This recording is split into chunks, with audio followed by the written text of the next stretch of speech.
Wednesday, a head was discovered, and as I promised, we were going to be doing some forensic testing on the head to determine if it was connected to the body that had been discovered on November 6th. And we did receive DNA confirmation that the head does belong to the body that was discovered on November 6th. So again, what we know about this victim is that she was female, probably approximately 5'1", in the range of 120 to about 110 to about 120 pounds. We have been consulting with a forensic anthropologist and a forensic odontologist since the head was discovered. There's a little bit of a debate over her age, possible age. We're increasing the age group that we're looking for to from late 20s, early 30s to maybe early 50s, although we still feel like she's probably on the younger end of that age range. So the good thing is that we've been able to connect or tie the head to the body that was discovered and put to rest all of those rumors about a serial killer and multiple body parts and multiple bodies around Hamilton County. That is not the case. But we still don't know who this lady is. So we really need the public's help in trying to discover her identity. So again, you know, holidays just happened. If there's somebody that you were expecting to see that you didn't see, family member, neighbor, friend, I mean, what we know is she was somebody's daughter. She was very likely somebody's mother, and she could have been somebody's sibling, cousin, aunt. So we're trying to widen the search outside of our area as well. Cincinnati Police and FBI last Wednesday with Buckeye Search and Rescue were the ones that actually discovered the head, and we're very grateful for our law enforcement partners. They've been critical in every aspect of this case and what we've been doing.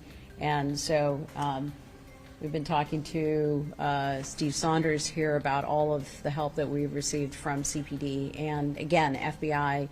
So this was kind of a team effort. And one of the great things about Hamilton County and the southwest region of Ohio is the tremendous law enforcement partnerships that we all enjoy and the relationships we enjoy and share information. So I think that keeps all of us in this community safer because we are sharing that information. So I'll open it up to you, Steve, if you'd like to say anything. Doctor, I really don't have anything else to add.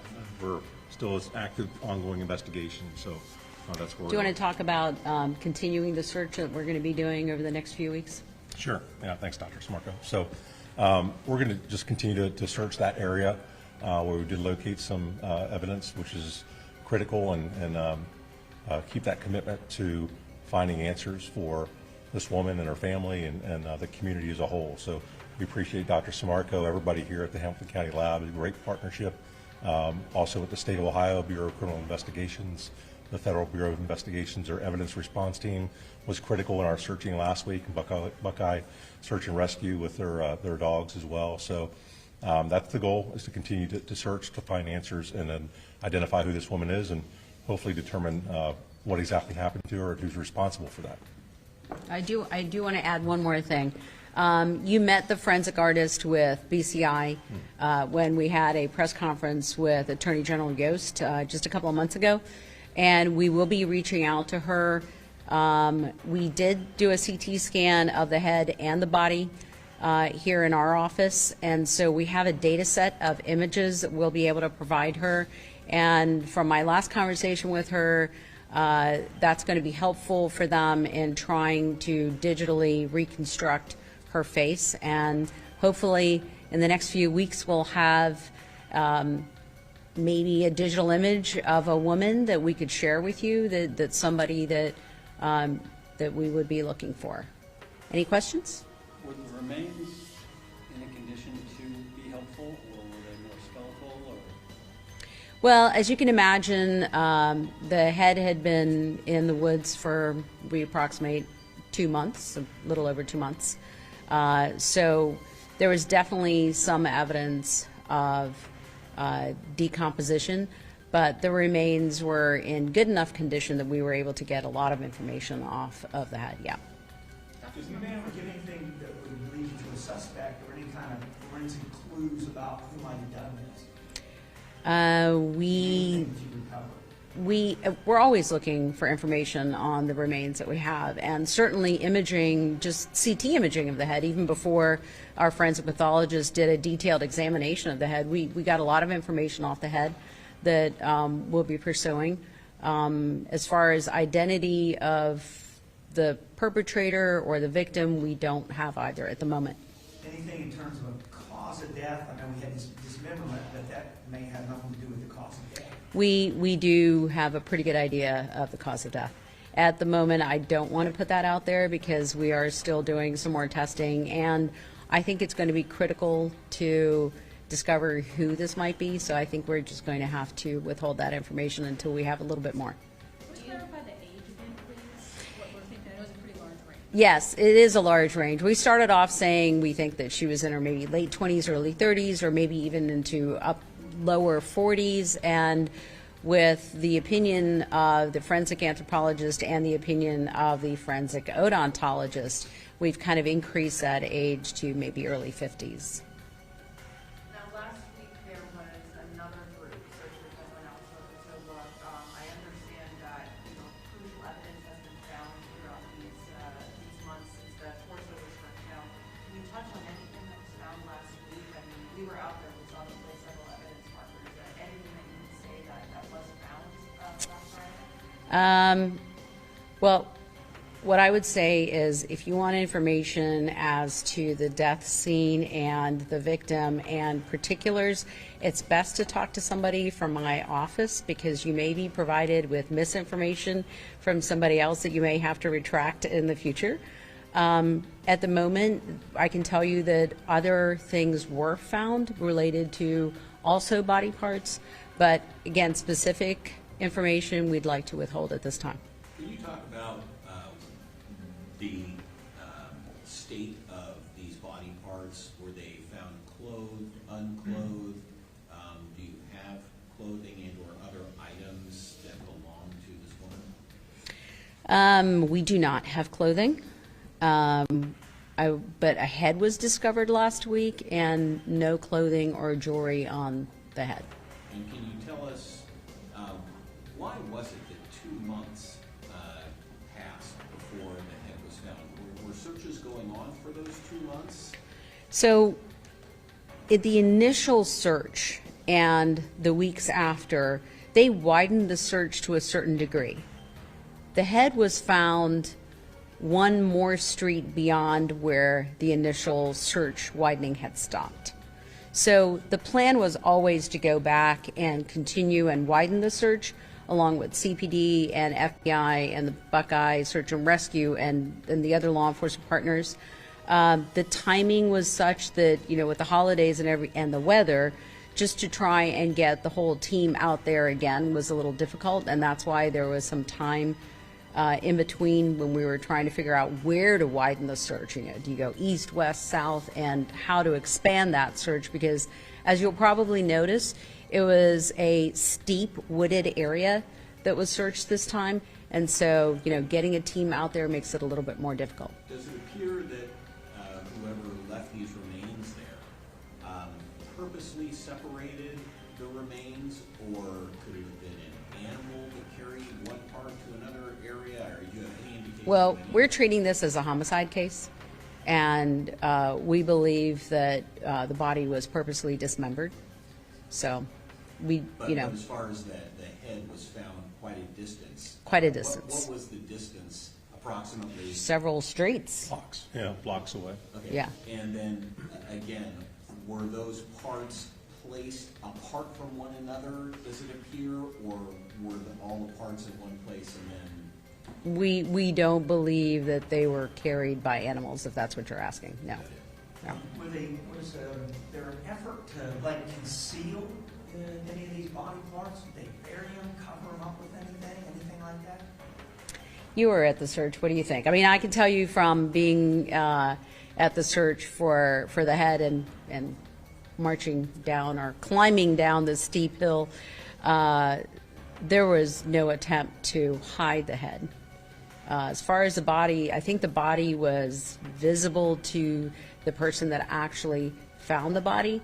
And originally he had thought that this was right after Halloween, and he didn't know if this was some sort of a prank or mannequin or something. And then the next morning, he had seen it the night before, and the next morning he reported the body. So I don't think a huge effort was made to conceal the remains. So he saw this person the night before, it wasn't discovered that morning? He said that he thought he saw something the night before, but he discovered it the next morning. I apologize if this has already been disclosed, and I just wasn't part of it, but who exactly or approximately found this body? Was it a hiker? Was it a... No, somebody that lived on the street where the body was what were found. they doing? Were they I hiking? think they were walking to church, if I remember correctly. Walking through the area. Does that impact your estimated time of death at all? No, at the time, based on the forensic pathologist's estimation and the condition of the body when the body was discovered on November 6th, that we estimated time of death to be sometime between late November 4th to sometime during November 5th. Do you have a tox screen back? We're still waiting for some of the laboratory studies to come back. Can you talk about the hair? I mean, was it styled? Was it long? Was it short? That kind of... Well, there was some hair remaining on the head, and it was short and curly, and either African American or a mixed race African American. Was there teeth? There were teeth. Like all of them? There were teeth. Captain Sano, this might be a question for you, but as far as the searches in that area, the weather that we've had recently, is that going to have an impact on upcoming searches? And just talk about, how broad of an area that is being searched and how difficult that can be for. Well, several questions there, but yeah, I mean, the weather obviously is going to play an impact. Thanks, Doctor. The weather will definitely play an impact on our ability to go out to that area, search again. We're just trying to be very methodical, work with Buckeye Search and Rescue, who does this work on a regular basis. They map these areas out through GPS. We can track where we've been, where we haven't been. So really, it's a case-by-case basis as far as how soon we can go back out there again, where we'll search again, and how often we will do that. But we're going to continue to work this case in that way. Are there other body parts still missing then? I guess the simple answer is yes, we're still looking for body parts. This clearly was some probably type of vulnerable woman. Has CPD proactively approached or communicated with organizations that help sex trafficking victims or abused women to try and positively ID this person? Yeah, absolutely. Very much so, within our own resources, within the state, and then also with our federal partners in the FBI. So absolutely, we're looking at every possible connection. And on that note, is there anything, I know it's been difficult to identify this woman, but just the condition of her body, is there anything to indicate that maybe she was homeless, maybe she was prostitute, anything like that, anything that is giving you any kind of idea as to who this woman could be? Her body was in pretty good condition. She seemed like somebody who had been taking care of herself. So I couldn't speak to homelessness or anything else, but as far as the physical condition of the body, we felt that she was in very good condition, very good health. So this is still all very, very much a mystery. Her information has been entered into NamUs. We've been checking the NamUs databases to try and match up any of what we're finding on the body and head with information in NamUs to see if we can find a connection. But like I said, we will be reaching out to the forensic artist with BCI and working with them. And we're hoping that we'll have some sort of a sketch or a model for you in the near future. If we can't get any more information from the public to call us with, or CPD or Crime Stoppers with any information, so that maybe we can identify her before we get a sketch. Are you able to speak to the likely time? Genealogy part of it? You've done some genealogy work and you put that into the system and you're working? We have a DNA profile, if that's what you mean. We will be working, BCI has some connections with the genealogy experts that will try everything. I mean, we will be trying that as well. Nothing on that at this point? No, not at this point. No, it's too early. Are you able to speak to the timeframe in which you think she might have been pregnant? Does the updated estimation of her age impact that guess at all? You know, at this point, you know, we know that she appears to have had a child or at least been pregnant, whether the child was born or not. As far as how, you know, was it in the last couple, we think it was probably in the last couple of years. But again, it's, you know, it's hard to say without a little bit more specific information about her age and circumstances. I know that Saunders had mentioned just kind of the hang-ups on, you know, weather and whatnot, as far as like your difficulties and hurdles that you've had to experience trying to identify her. What sort of hurdles are you guys trying to overcome right now? I know that you're hoping for some reaction from the community, but what other sort of hurdles are you guys experiencing at the moment? Well, I mean, we've followed up on any phone calls and leads that we've had, and none of them actually panned out with the information that we already had about the body. And, you know, maybe with more information put out there about the head that was discovered, which does belong to this body, we're hoping we'll get some more information. But that's kind of where we hit a dead end, because we've followed up on all the leads we've had so far, and they haven't panned out. So widening that extent, you know, dealing with, like Captain Saunders says, as far as the trafficking associations, the women's advocacy associations, and just the geographical area that we're trying to cover and put the word out. I mean, we've put it out to a lot of different law enforcement agencies, and working with the FBI, they've put out the information to all of their partners as well. So the net has been put out pretty far and wide. We're just hoping that we get some answers. The dental forensics part of this, I know it's probably more helpful once you get an identification or something. Is there anything that helps you with on this end of it where you're trying to identify the person? Well, I mean, obviously we have dental images now, but if we don't know who she is, we don't know where to ask for dental records. And so unless somebody comes forward with some information about who she could be, and then we can make some requests for dental records. Nothing outstanding about those dental records that would make Nothing anybody specific. think about, like, hey, that could be this person? No. Can you talk about the type of tips that have come in or inquiries from other states, cities, law enforcement? I'm going to let Captain Saunders answer that. So. Thanks, Doctor. So we run Crime Stoppers through the criminal investigation section. Crime Stoppers is a 9-county region for basically greater Cincinnati. So we'll take tips in that way. We work with different law enforcement agencies that know about our case and have come to us and said, hey, is this possibly your person? And those things have not matched up. Just like Dr. Smarko said, we're looking at every possible lead. So can't go into any specifics about tips we've received, but none of those tips have led to anything actionable. Can you go into the number, like, you know, we've received dozens or? Yeah, I'd say dozens is fair. It might even be higher than that in total, because I'm looking at Crime Stoppers, maybe law enforcement agencies and us reaching out to law enforcement agencies back and forth, maybe a little higher than that. But we've received calls and information, but nothing that's been credible and actionable enough for us to say, yeah, this is the person we're looking for. And we're hoping for that, and that's what we're really asking for through you. Everybody knows the Crime Stoppers number, 513-352-3040. Get it out there. We appreciate your work on this as media partners. We can't reach the public just by ourselves. We have to rely on you contacting your audiences. So thank you for what you're doing and helping us get answers as well. Any other questions?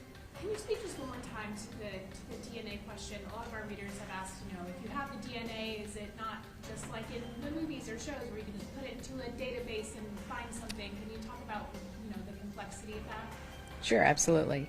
The DNA database basically has approximately 10 million people in it right now. We have over 400 million people in the United States alone. So it's not like in the movies or TVs. It's not, you know, you don't solve a murder in 42 minutes minus commercials. The information is put in, and then as other cases are processed and DNA is processed from other cases, if something hits in a similarity or a match, it'll pop up. The other way we use the DNA is if anybody calls in a tip and says, hey, I think it might be this person, we have some personal items of this person, and they can submit those to us. We can try and get DNA off of those personal items and see if it's a match. So that's a known sample match, which is at this point, since she's actually not in the CODIS, not in the national database, we're looking for a known sample match.